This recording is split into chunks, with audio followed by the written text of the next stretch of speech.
Hey guys, it's Troy. Got another pen mail video for you today, and not just one pen mail day. Actually, it's a culmination of several days worth of pen mail, and finally getting around to being able to share some of it with you.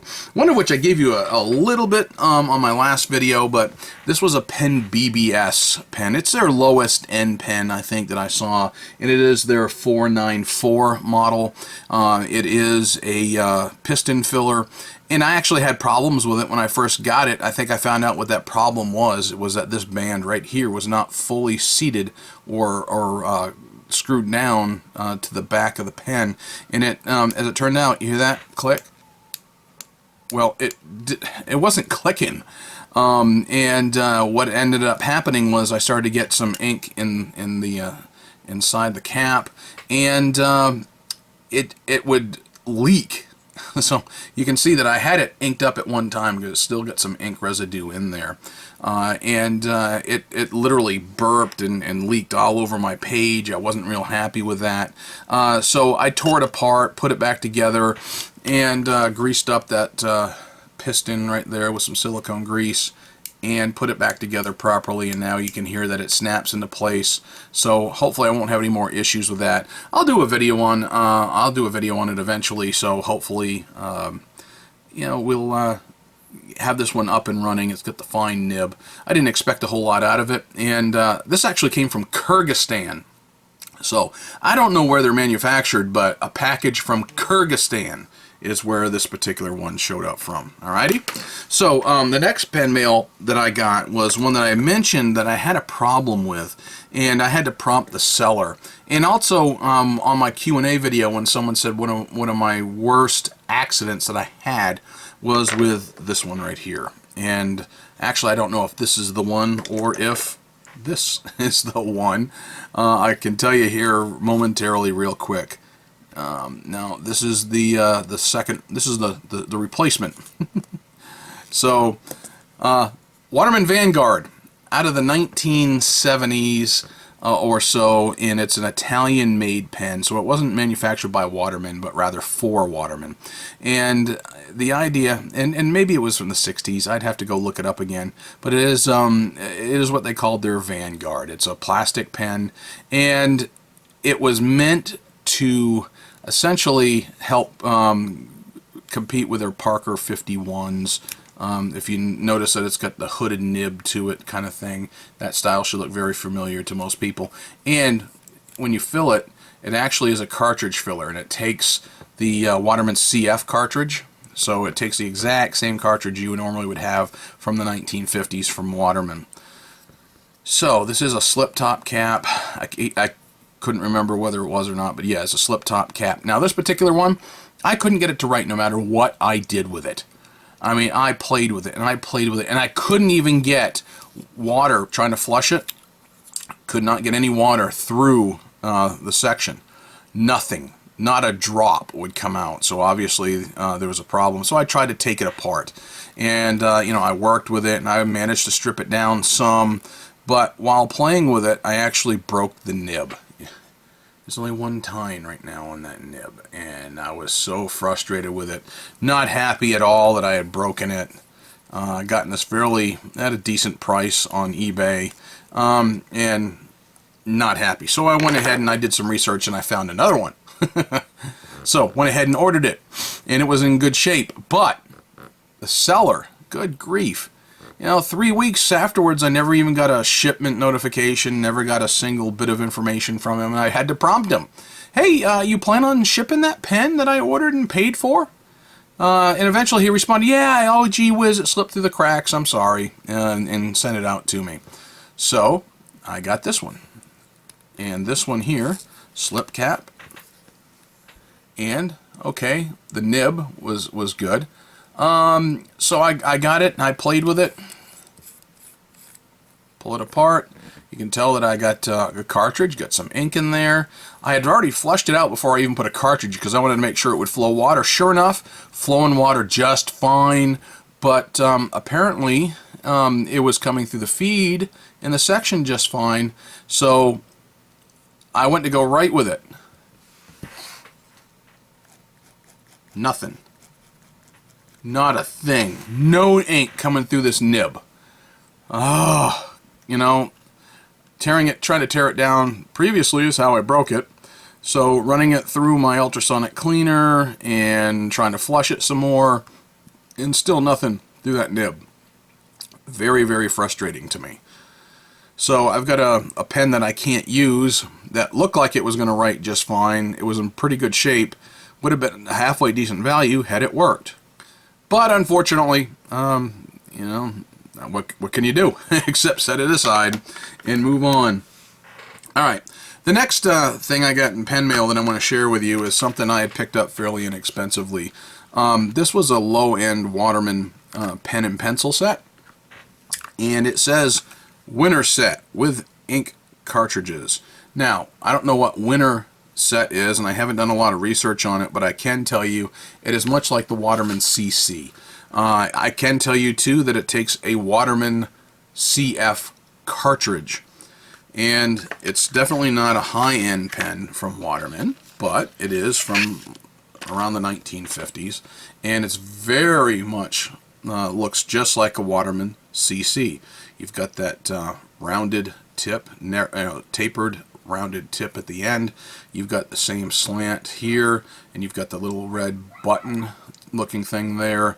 Very similar clipped to the CC and CF, and you pull it off. And instead of the Waterman CF style nib, you do have a more traditional style nib and feed.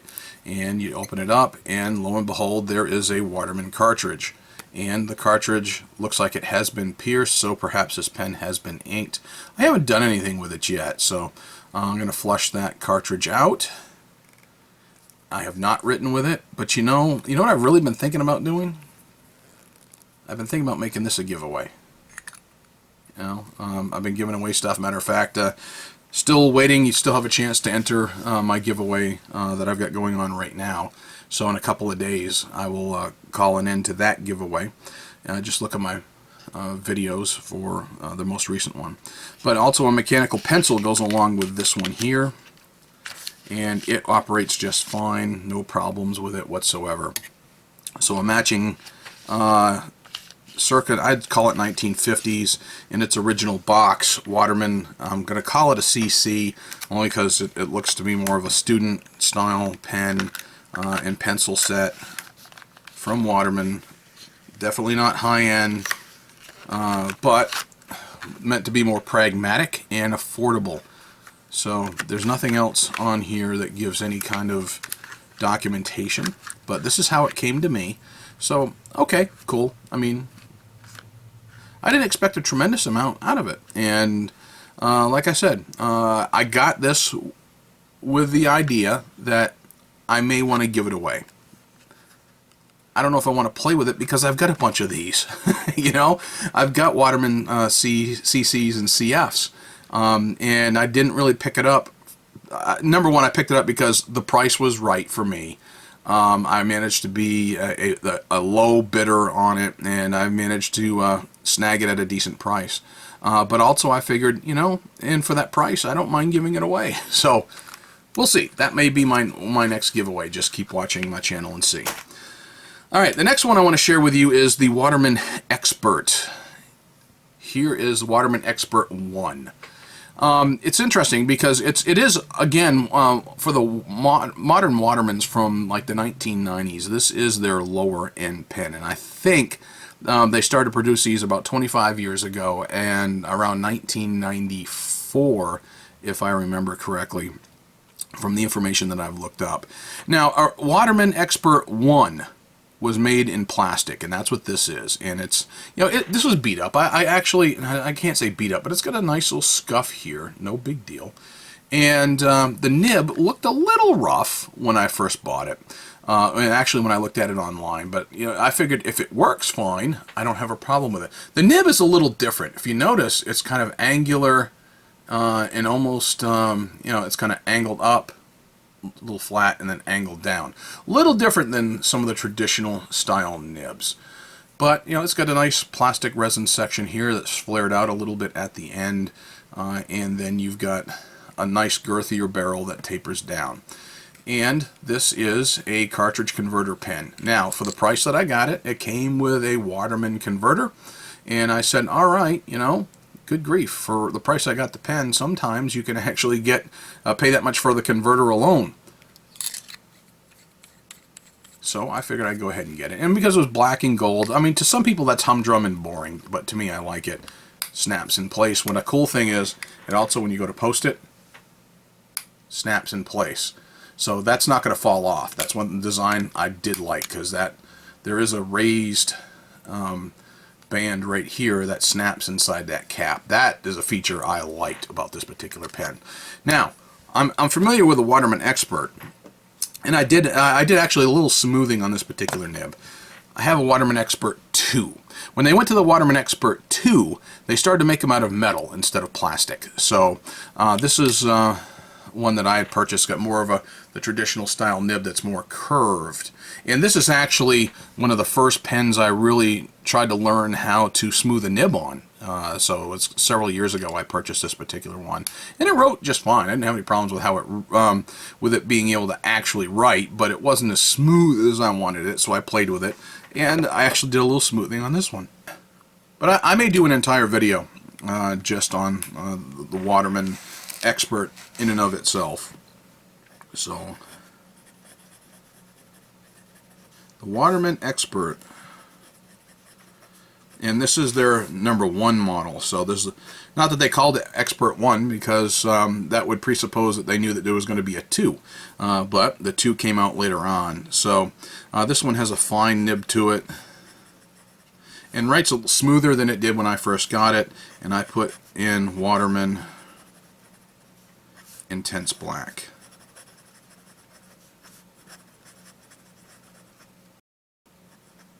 So it's a very rigid nib. Don't expect any performance out of it.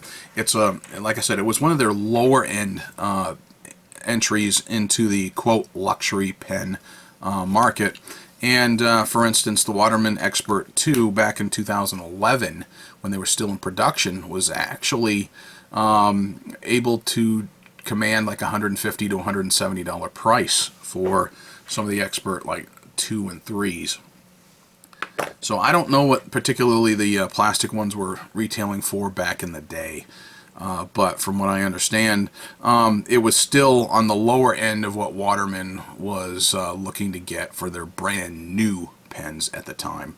But this one here has been reliable. Every time I've picked it up and went to go use it and write with it, since the moment I inked it up, has been working just fine. And like I said, just a smoothing touch on it has made it write a little bit better than it already was. So added yet another Waterman to my collection. I got a few more Watermans on the way, and one of the Watermans that I just recently purchased on a bargain.